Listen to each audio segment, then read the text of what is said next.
A large predator moves along the edge of an ancient camp, low and unhurried. It has been watching this place for a while now, from just beyond the firelight. In the fading light, one human steps closer to the shadows at the tree line, seen only as a body. That human looks like an easy choice. Smaller than the predator, slower over open ground, no claws sharp enough to matter, no jaws built for killing, poor night vision compared to the animal watching it from the dark. By almost every physical measure, this looks like an easy kill. The predator moves a little closer, testing the distance. The human pauses, sensing something shift in the dark. Behind them, other shapes begin to rise from around a low fire. No one bolts. No one scatters into the night. The group simply stands there together, watching back. The predator stops. For a few seconds, nothing happens at all. Then it turns, quietly, and disappears into the dark. No spear is thrown. No dramatic battle takes place. Just a predator deciding, without drama, that this is not worth the risk. So the real question is this: what did that predator see in those few seconds? What turned a weak, slow, poorly armed target into something not worth attacking? The answer is not a stronger body. It is not one secret weapon revealed all at once. It is something stranger than that. Weak bodies, working together, slowly became difficult to hunt. To understand how that happened, we need to go back further. Humans never fully vanished from the natural world's list of prey. Here is the idea hiding underneath the title of this video. Humans did not stop being attacked. They stopped being easy, passive prey. Those are two very different claims. Throughout history, predators have killed humans. Even today, lions, leopards, bears, and crocodiles still kill people. Stopping being prey never meant becoming untouchable. It meant something narrower and far more interesting. Humans stopped being reliably passive. They stopped being easy to isolate. They stopped depending entirely on running away. They gained the ability to notice danger, warn each other, and make an attack costly. To understand how strange that shift was, start with where humans began. Some ancient human fossils show damage consistent with carnivore bites. This does not prove every early death came from a predator attack, but it does show something simpler. Early humans lived inside the same landscape predators used for hunting, the same water sources, the same caves,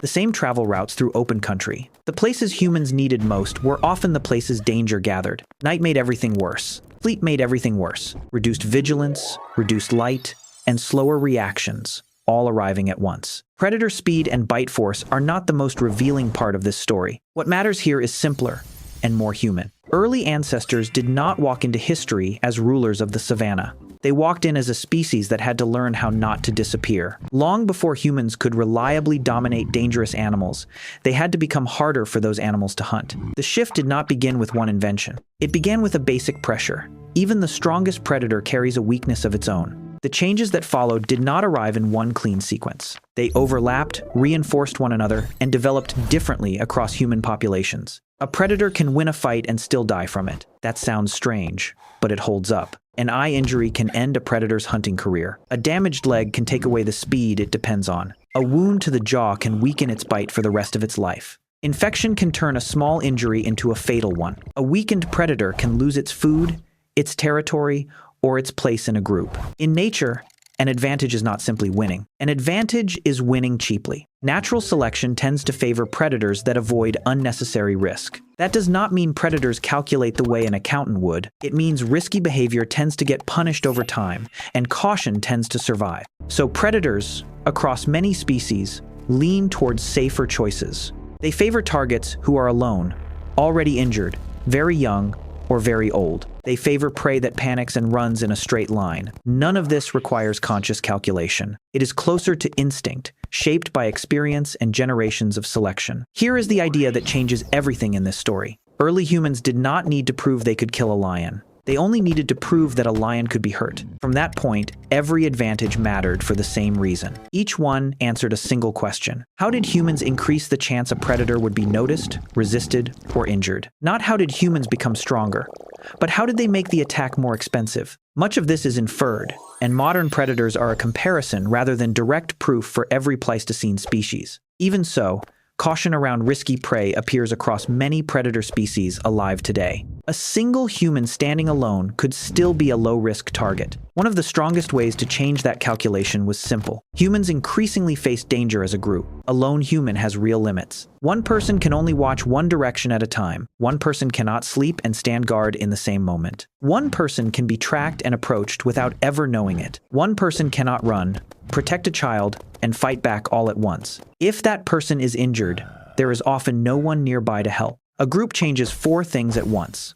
The first is detection. More eyes and ears mean a threat can be noticed farther away. One warning call can turn an entire group at the same moment. The second is isolation itself. Children and weaker members can be kept toward the center of the group. A child drifting toward the edge could be pulled inward before danger reached them. An adult facing the dark no longer had to watch and protect everyone alone. A predator can no longer choose one target without facing everyone around them. A predator had fewer chances to find one body completely separated from the rest. The third is response. Shouting can come from several directions at once. Several bodies can move together instead of scattering apart. Thrown stones or sticks can arrive from more than one angle. A predator now has to guess how an entire group will react, not just one person. The fourth is watchfulness. Some people can stay awake while others sleep. Someone at the edge of camp can warn the rest before danger arrives. An attacker now has to get past a layer of attention before ever reaching a sleeping body. Groups could also keep an injured person alive longer than isolation allowed. That does not make care uniquely human,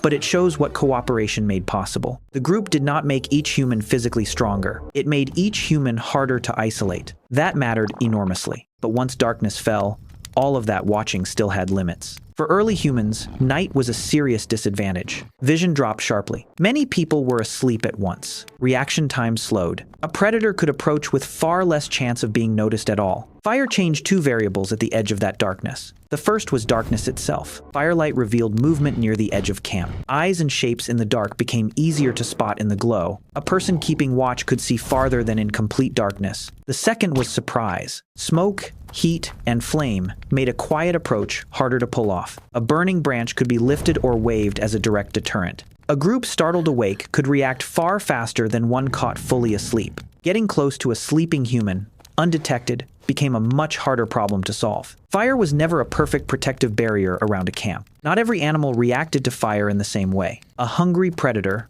or one already grown used to humans, could still approach. Fire reduced risk. It did not remove it entirely. Firelight also extended the usable day in a quieter way. It gave people time to repair tools, share warnings, or recall the day's dangers before sleep.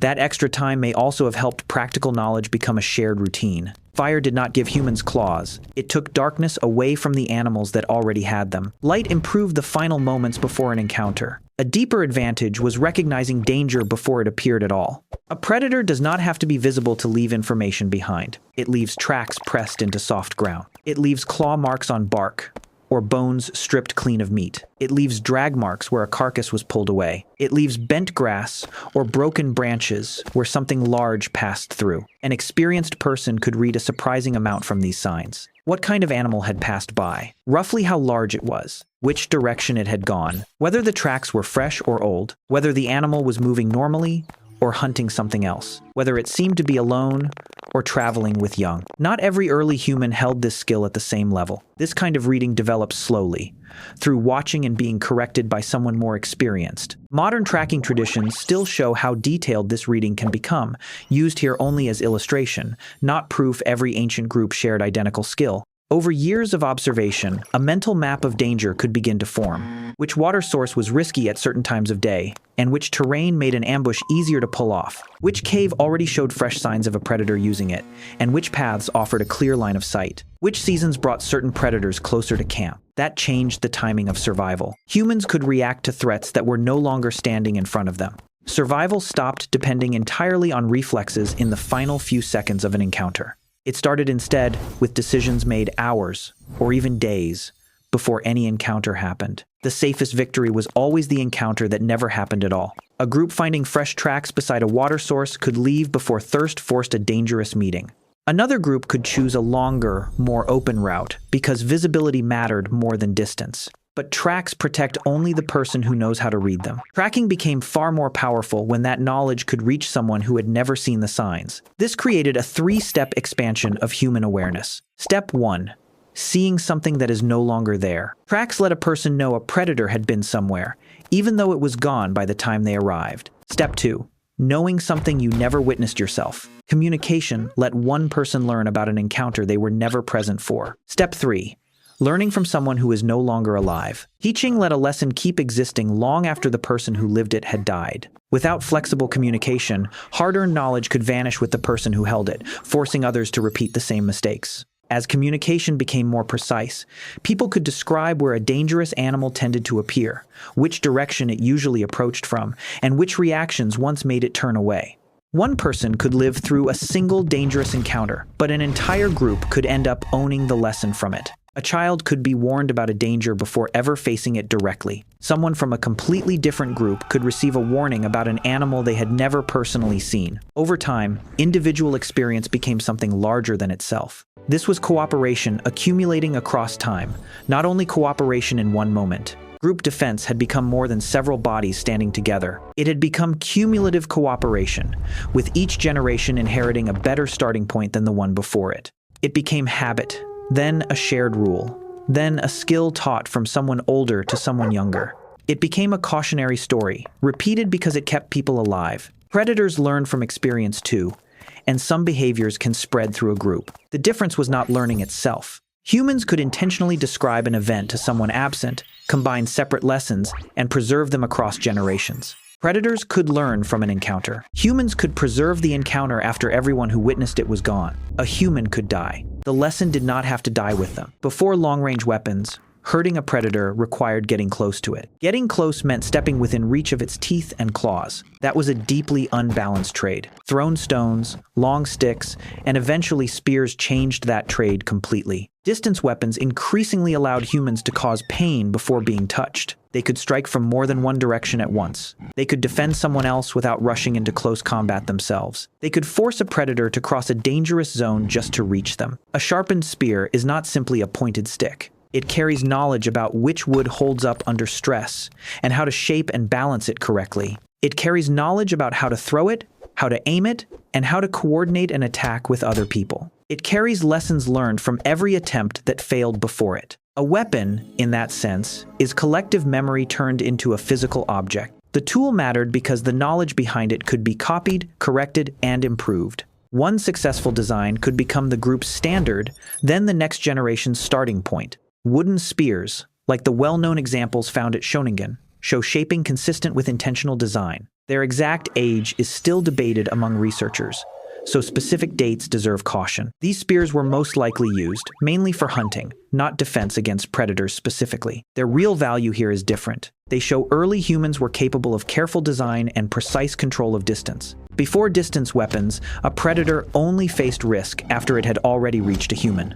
With a thrown or thrust weapon, it could be injured before it ever got close enough to strike. From a predator's point of view, humans became a strange kind of target, still physically weak, but increasingly dangerous before contact. A single approach could now bring calls for help, or sharpened points flying from several directions. None of this means every tool suddenly appeared, or worked perfectly every time. Across long periods, some archaeological patterns suggest growing control over places shared with large predators. Camps could be occupied more reliably through the night. Some dangerous locations were revisited and reused. Shelters could be chosen with greater attention to visibility and access. Some groups competed with predators over carcasses instead of simply avoiding them. Others hunted animals no individual could overcome alone. None of this happened everywhere at once, or on the same timeline. Different groups had access to different tools, skills, and environments. There was no single day when humans graduated out of being prey. Humans kept getting attacked. Fire sometimes failed to stop an approach. Spears sometimes broke or missed entirely. Groups could still panic, scatter, and lose that advantage in an instant. Children, the injured, and the exhausted remained especially vulnerable. So stop being prey does not mean humans were no longer prey at all. It means something narrower than that. Humans were no longer reliably easy prey, or simply passive prey. Greater control also brought a darker consequence. Humans placed growing pressure on other species and the spaces they shared. The decline of many large animal populations likely had several overlapping causes: shifting climate, changing environments, and rising hunting pressure, in a mix that almost certainly varied by region. That debate cannot be reduced to one simple cause. It is enough to notice something uncomfortable. The same ability that let humans stop being easy prey also let them begin reshaping entire ecosystems around them. That mechanism did not disappear once predators stopped waiting at the edge of camp. It became the foundation for nearly everything that came after. The same mechanism is still visible today. A child today can know not to touch a venomous snake without ever having been bitten by one. That child did not discover this lesson alone, through painful trial and error. It came from a parent, a teacher, or a warning repeated at the right moment, built from knowledge countless people left behind. The same basic mechanism that once helped early ancestors avoid predators is still running underneath modern life. No single person has to personally pay the price for every lesson that keeps them alive. Much of civilization expands the same mechanism, preserving useful knowledge so each generation does not begin from zero.